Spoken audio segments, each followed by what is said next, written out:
This wasn't about procedure, it was about power.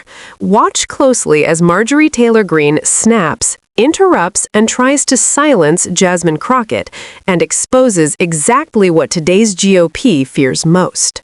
Spending. Thank you, Chair Lady. Madam Chair, I have a unanimous consent. Without objection. Thank you so much. This is just from a couple of hours ago. Trump pivots to distractions as polls show collapsing support for his agenda.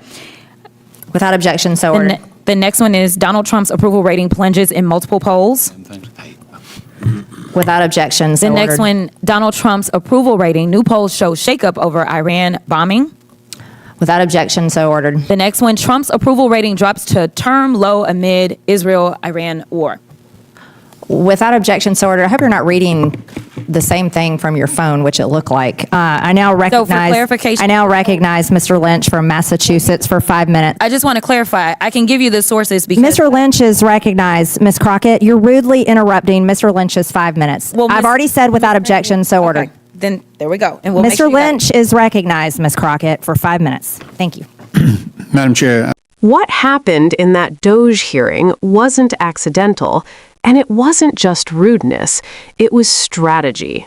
When Marjorie Taylor Greene snapped at Jasmine Crockett for supposedly rudely interrupting, it came after Greene had just spent several uninterrupted minutes reading poll headlines about Donald Trump's collapsing approval ratings into the congressional record.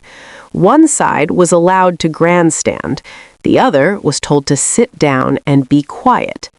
That contrast tells you everything. Republicans increasingly rely on theatrics, manufactured outrage, and procedural bullying to dominate hearings because they cannot defend their record. They don't want debate, they want control.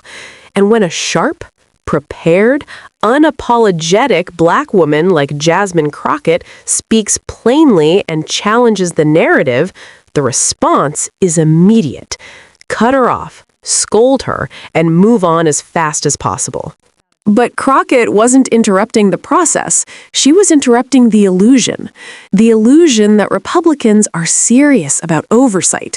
The illusion that these hearings are about accountability rather than distraction. The illusion that Donald Trump's political collapse can be hidden behind shouting matches and faux decorum complaints. What made this moment so revealing is how casual the double standard was. Greene could inject partisan polling attacks into the record without resistance. Crockett's mere attempt to engage triggered a public reprimand. That's not order. That's intimidation dressed up as procedure. And voters see it. They see a party that panics when confronted, lashes out when challenged, and mistakes volume for authority. They see Democrats like Crockett refusing to be cowed, refusing to shrink, and refusing to play along with a system that rewards disruption from the right while punishing truth from everyone else.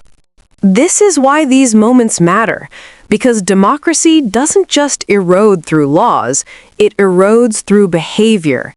And every time Republicans try to silence voices instead of answering questions, they remind the country exactly why their grip on power is slipping.